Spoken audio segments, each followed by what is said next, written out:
Assalamualaikum warahmatullahi wabarakatuh. Dalam video ini, saya akan mempresentasikan clipping tentang penerapan jiwa nasionalisme seorang penata anestesi.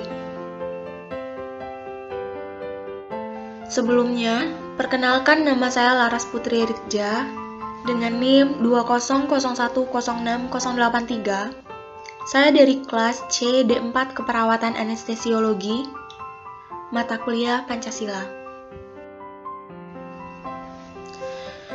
Perkembangan ilmu pengetahuan dan teknologi di bidang anestesiologi menciptakan inovasi dan kreativitas para ilmuwan, mahasiswa maupun perguruan tinggi dalam menciptakan sesuatu yang lebih canggih dan modern dalam rangka meningkatkan mutu ilmu anestesi yang lebih efektif dan efisien.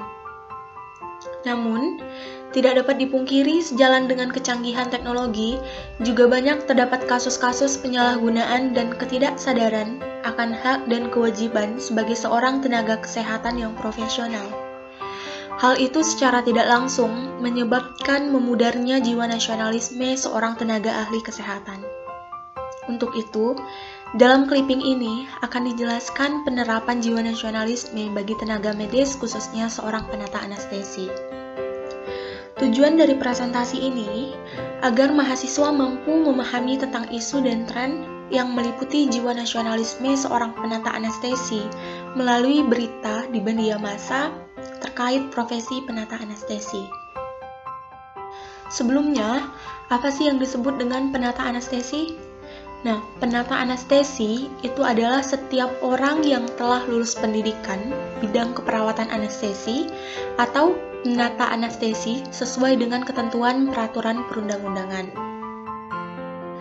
Dalam video ini nanti akan dijelaskan berita terkait dengan tren dan isu profesi penata anestesi. Nah, sebelumnya kita harus bisa membedakan tentang tren dan isu. Tren adalah sesuatu yang dibicarakan oleh banyak orang saat ini dan kejadiannya bersifat fakta. Sedangkan isu adalah sesuatu yang sedang dibicarakan oleh banyak orang namun belum jelas fakta ataupun buktinya. Di sini ada beberapa hak penata anestesi yang wajib diketahui oleh seorang penata anestesi.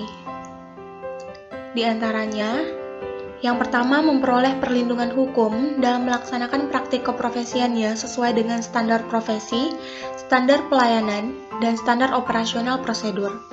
2. Memperoleh informasi yang lengkap dan jujur dari pasien dan keluarga. 3. Melaksanakan pelayanan sesuai dengan kompetensi. 4. Menerima imbalan jasa profesi. Dan yang terakhir, memperoleh jaminan perlindungan terhadap risiko kerja yang berkaitan dengan tugasnya sesuai dengan ketentuan peraturan perundang-undangan. Nah, untuk meningkatkan jiwa nasionalisme seorang penata anestesi, itu harus memahami kewajibannya sebagai seorang penata anestesi. Di antaranya yang pertama, menghormati hak pasien, kemudian menyimpan rahasia pasien sesuai dengan peraturan perundang-undangan, memberikan informasi tentang masalah kesehatan dan pelayanan yang dibutuhkan, meminta persetujuan tindakan yang akan dilaksanakan ke pasien, dan mematuhi standar profesi, standar pelayanan, serta standar operasional prosedur. Nah, di sini saya akan menampilkan beberapa berita tentang profesi anestesi. Nah, kasus yang pertama yaitu kasus meninggalnya pasien akibat kesalahan pemberian obat anestesi di Rumah Sakit Siloam Karawaci, Tangerang. Polisi telah menyita barang bukti berupa obat anestesi yang menyebabkan kematian dua pasien tersebut. Obat anestesi bermerek Bufane Spinal yang seharusnya berisi bupivacaine ternyata berisi asam tranexamat untuk mengurangi pendarahan. Polisi menerapkan pasal sangkaan dari Undang-Undang Kesehatan tentang Peredaran Obat-obatan Farmasi dan pasal 359 KUHP tentang kelalaian yang menyebabkan hilangnya nyawa orang lain. Saat ini, setiap klinik mendapat instruksi dilarang memakai obat tersebut. Obat tersebut juga sudah ditarik oleh pemerintah. Itu merupakan kasus yang pertama. Nah, dilihat dari berita, ada kasus yang kedua, yaitu bahayanya propofol, obat bius dosis tinggi yang dijual secara ilegal di media sosial. Nah, spesialis anestesi dari Rumah Sakit Siloam Bekasi, Dr. Reno Yonora, SPAN, menuturkan sifat utama propofol adalah hipnotik. Propofol memiliki dua efek samping yang menarik, yaitu efek antiemetik dan adanya sense of well-being setelah pemberian propofol. Pemakaian dalam dosis tinggi akan mengganggu fungsi jantung secara keseluruhan sehingga akan mempengaruhi fungsi setiap organ.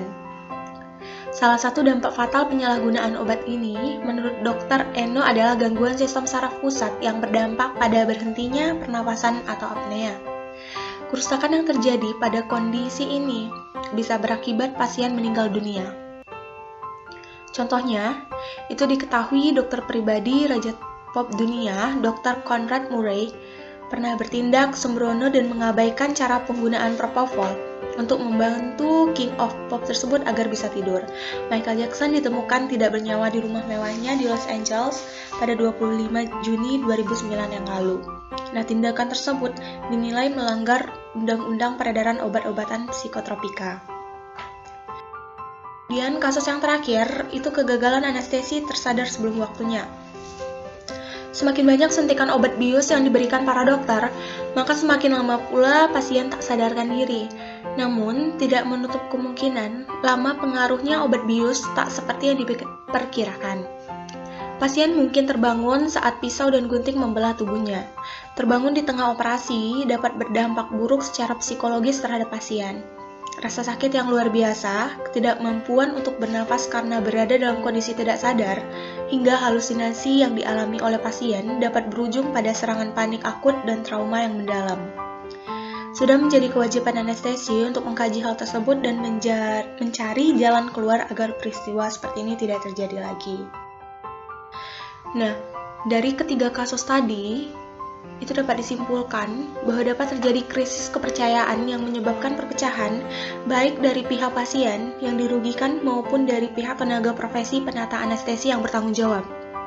Lembaga kesehatan dan para tenaga medisnya mempunyai tanggung jawab memenuhi dan melindungi hak pasien. Pelanggaran hak tersebut bisa dikenakan sanksi administratif dan pidana. Kesalahan berupa kelalaian saat melakukan tindakan medis itu harus dipertanggungjawabkan dengan profesional oleh tenaga medis. Penata anestesi harus menjalankan kewajibannya untuk menyelamatkan pasien. Nah, penata anestesi juga harus menjaga kode etik legalnya dengan tidak memperjualbelikan obat-obat anestesi yang seharusnya hanya boleh digunakan pada tindakan medis saja dan dilakukan oleh tenaga ahli yang diakui oleh perundang-undangan. Dari ketiga kasus ini, dapat disimpulkan bahwa dalam rangka menanamkan jiwa nasionalisme, setiap tenaga anestesi itu harus bertanggung jawab dan menjalankan tanggung jawabnya untuk menghormati hak-hak pasien. Baiklah, kesimpulan dari presentasi ini, dalam peningkatan pengetahuan dan teknologi yang sedemikian cepat dalam segala bidang, serta meningkatnya pengetahuan masyarakat, itu berpengaruh pula terhadap meningkatnya tuntutan masyarakat akan mutu pelayanan kesehatan termasuk pelayanan keperawatan anestesiologi. Hal ini merupakan tantangan bagi profesi penata anestesi dalam mengembangkan profesionalisme selama memberikan pelayanan yang berkualitas. Kualitas pelayanan yang tinggi memerlukan landasan komitmen yang kuat berbasis pada etik dan moral yang tinggi. Sikap etis profesionalisme yang kokoh dari setiap penata anestesi akan tercermin dalam setiap langkahnya, termasuk penampilan diri dan sikapnya mengambil keputusan dalam merespons situasi yang muncul. Oleh karena itu, pemahaman yang mendalam tentang etika dan moral serta penerapannya menjadi bagian yang sangat penting dalam meningkatkan jiwa nasionalisme penata anestesi dalam memberikan asuhan keperawatan, di mana nilai-nilai pasien selalu menjadi pertimbangan dan dihormati. Jiwa nasionalisme menurut sudut pandang penata anestesi.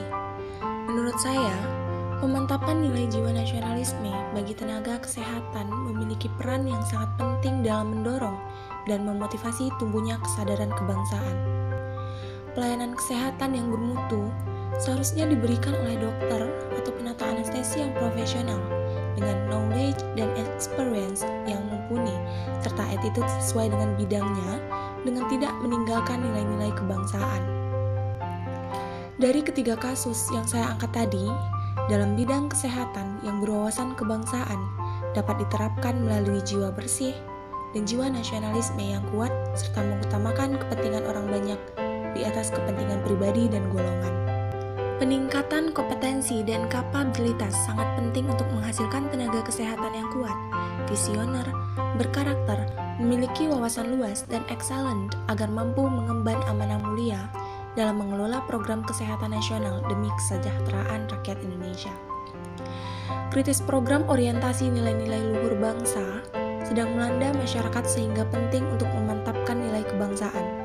Oleh karena itu, tenaga kesehatan berperan penting dalam melayani dan menyejahterakan masyarakat, serta menyosialisasikan nilai kebangsaan dalam mewujudkan masyarakat yang adil dan makmur.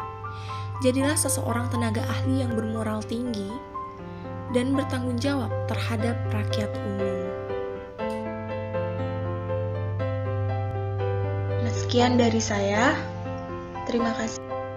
Assalamualaikum warahmatullahi wabarakatuh.